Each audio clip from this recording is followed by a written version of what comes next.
Hey students, I'm still at school and I'm going to give you Tuesday's reading, which is pages 480 to 486. All right. And what happened before is Zeus asked Iris to tell Achilles that King Priam would be coming by with gifts to ransom the body of Hector. And then Iris went to King Priam to tell him about this plan, and that he should get his gifts ready and that he would be safe going into the Achaians' camp. So here we go, page 480.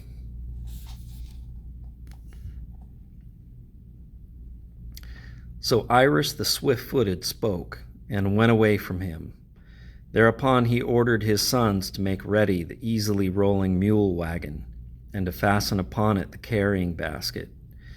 He himself went into the storeroom, which was fragrant and of cedar and high-ceilinged, with many bright treasures inside it.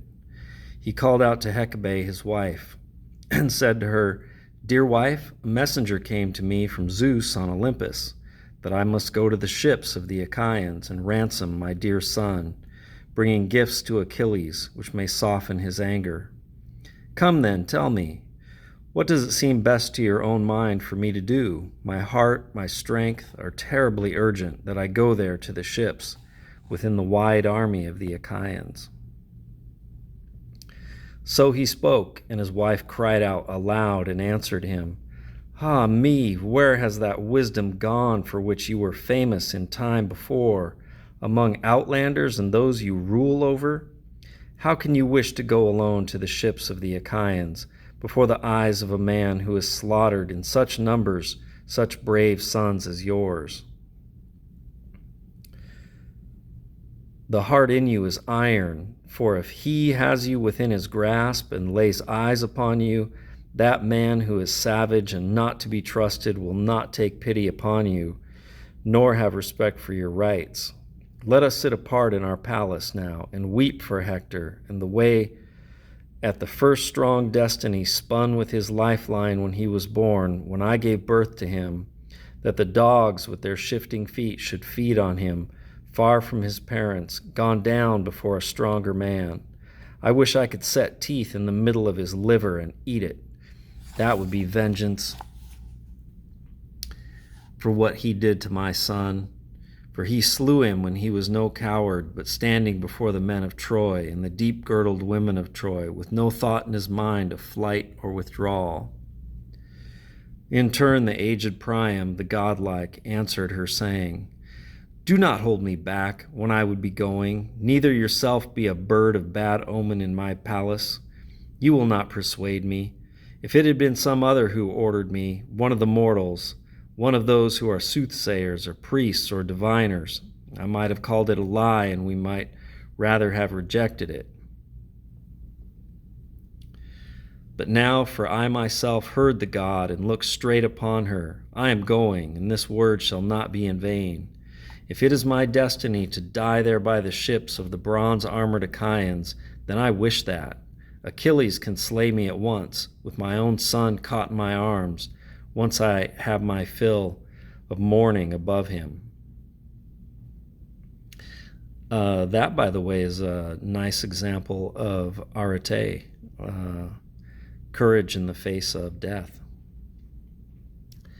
He spoke and lifted back the fair covering of his closed chest, and from inside took out 12 robes surpassingly lovely, and 12 mantles to be worn single, as many blankets, as many great white cloaks, also the same number of tunics. He weighed and carried out full 10 full talents of gold, and brought forth 2 shining tripods and 4 cauldrons, and brought out a goblet of surpassing loveliness that the men of Thrace had given him when he went to them with a message.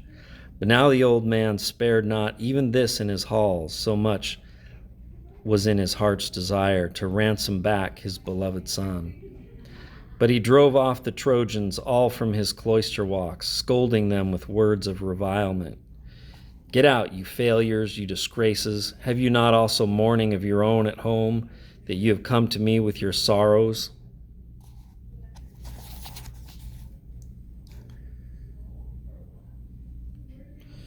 Is it not enough that Zeus, son of Cronos, has given me sorrow in losing the best of my sons? You also should be aware of this, since you will be all the easier for the Achaians to slaughter now he is dead.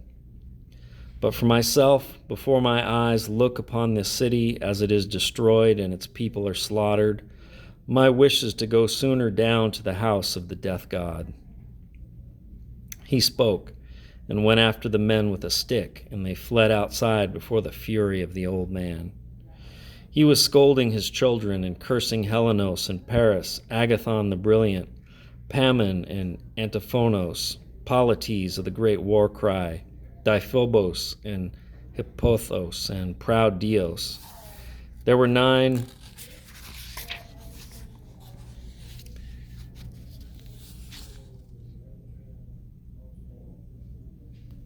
sons to whom now the old man gave orders and spoke to them roughly. Make haste, wicked children, my disgraces. I wish all of you had been killed beside the running ships in the place of Hector. Ah me, for my evil destiny.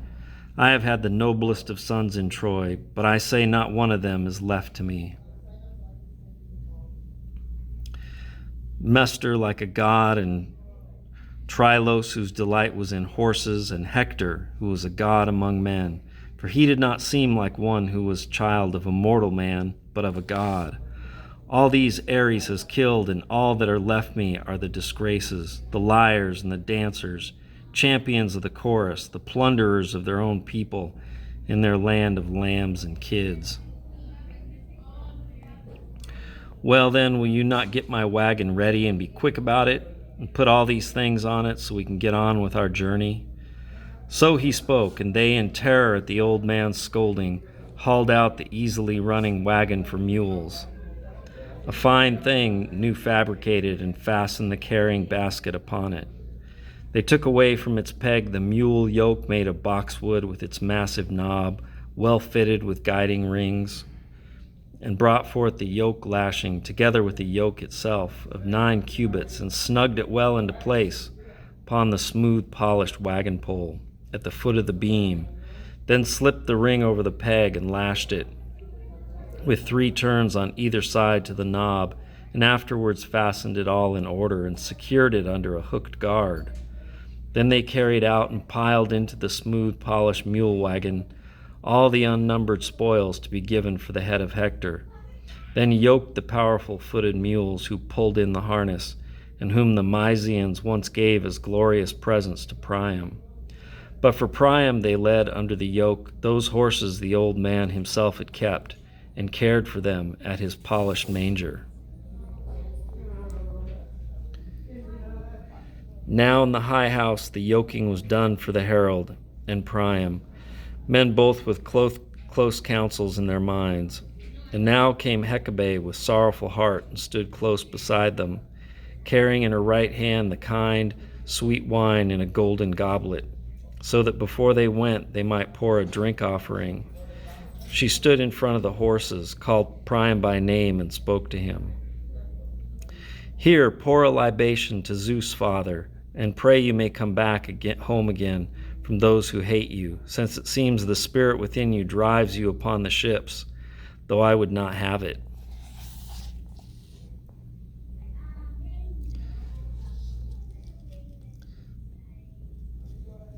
Make your prayer then to the dark-misted son of Cronos on Ida, who looks out on all the Troad, and ask him for a bird of omen, a rapid messenger, which to his own mind is dearest of all birds, and his strength is the biggest. One seen on the right, so that once your eyes have rested upon him, you can trust in him and go to the ships of the fast-mounted Danaans.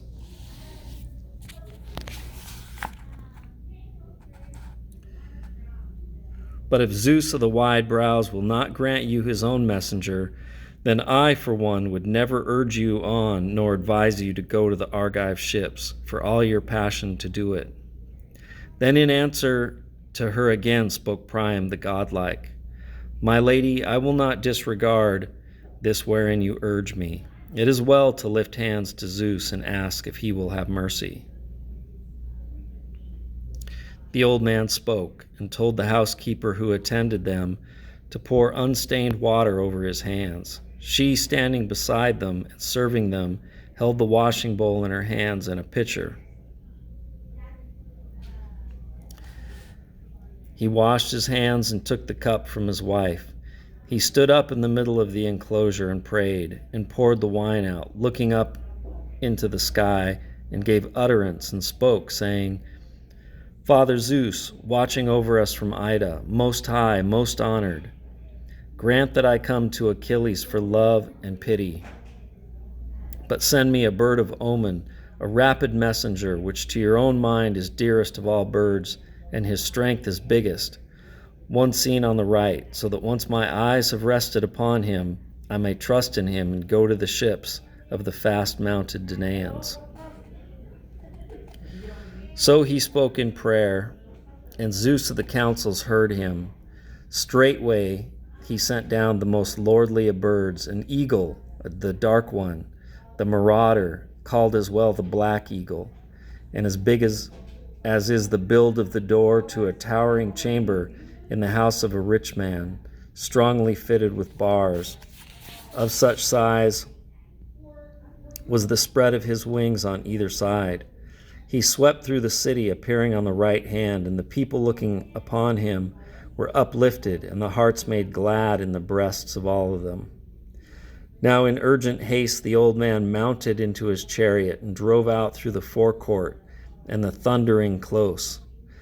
Before him the mules hauled the wagon on its 4 wheels, Idios the sober-minded driving them, and behind him the horses came on as the old man laid the lash upon them and urged them rapidly through the town, and all his kinsmen were following.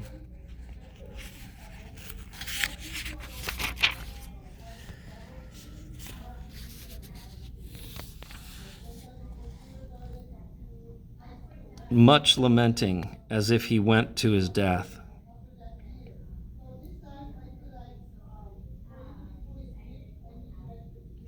When the 2 men had gone down through the city and out and come to the flat land, the rest of them turned back to go to Iliad. The sons and the sons-in-law, and Zeus of the wide brows failed not to notice the 2 as they showed in the plain. He saw the old man and took pity upon him and spoke directly to his beloved son Hermes. "Hermes, for to you beyond all other gods it is dearest to be man's companion, and you listen to whom you will. Go now on your way, and so guide Priam inside the hollow ships of the Achaians, that no man shall see him, none be aware of him, of the other Danaans, till he has come to the son of Peleus."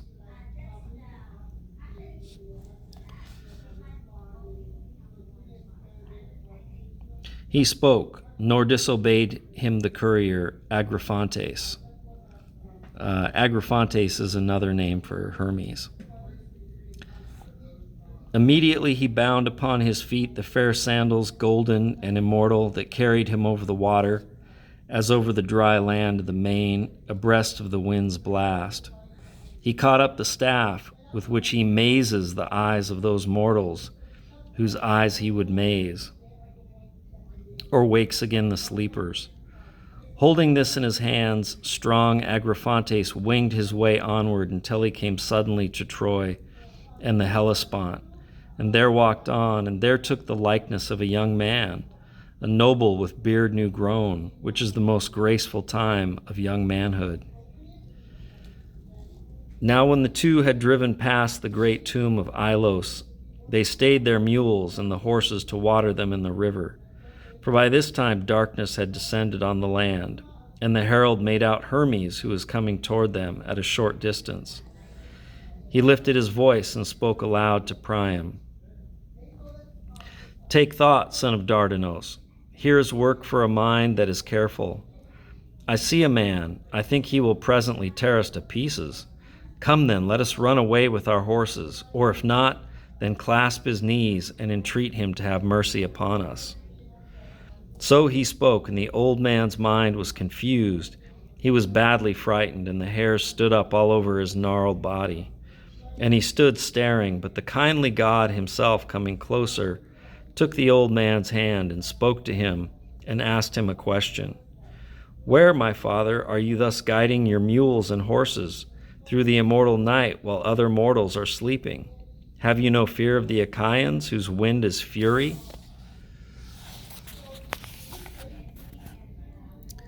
Who hate you, who are your enemies, and are near?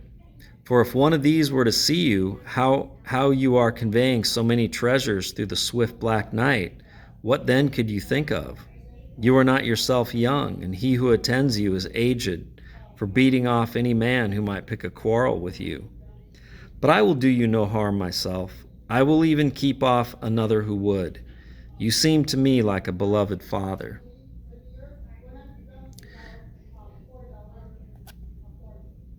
In answer to him again spoke aged Priam the godlike. "Yes, in truth, dear child, all this is much as you tell me. Yet still there is some God who has held his hand above me, who sent such a wayfarer as you to meet me. An omen of good, for such you are by your form, your admired beauty, and the wisdom in your mind. Your parents are fortunate in you." Then in turn answered him the courier Agriphantes. "Yes, old sir, all this that you said is fair and orderly. But come, tell me this thing and recite it to me accurately. Can it be that you convey these treasures in all their numbers and beauty to outland men so that they can still kept safe for you?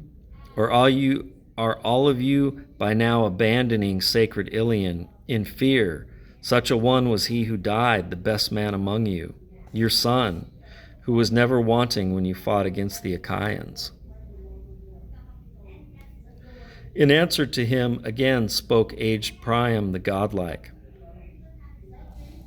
"But who are you, O best of men, and who are your parents, since you spoke of my ill-starred son's death, and with honor?" Then in turn answered him the courier Agriphantes. "You try me out, aged sir. You ask me of glorious Hector, whom many a time my eyes have seen in the fighting, where men win glory, as also on that time when he drove back the Argives on their ships and kept killing them with the stroke of the sharp bronze.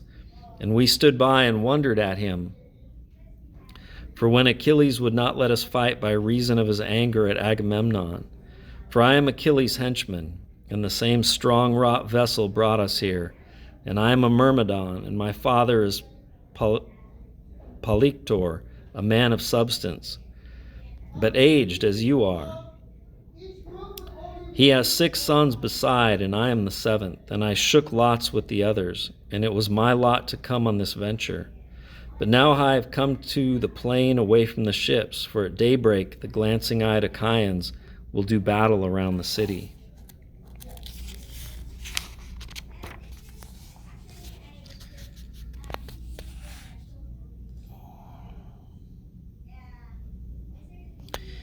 "They chafe from sitting here too long, nor have the Achaians' kings the strength to hold them back as they break for the fighting." In answer to him again spoke aged Priam the godlike. "If then you are henchmen to Peleid Achilles, come, tell me the entire truth, and whether my son lies still beside the ships, or whether by now he has been hewn limb from limb and thrown before the dogs by Achilles." Then in turn answered him the courier Agriphantes. "Aged sir, neither have any dogs eaten him, nor have the birds, but he lies yet beside the ship of Achilles at the shelters, and as he was. Now here is the 12th dawn he has lain there, nor does his flesh decay, nor do worms feed on him, they who devour men who have fallen in battle. It is true, Achilles drags him at random around his beloved companion's tomb, as dawn on dawn appears. Yet he cannot mutilate him. You yourself can see When you go there, how fresh with dew he lies, and the blood is all washed from him, nor is there any corruption, and all the wounds have been closed up where he was struck, since many drove the bronze in his body. So it is that the blessed immortals care for your son, though he is nothing but a dead man, because in their hearts they loved him.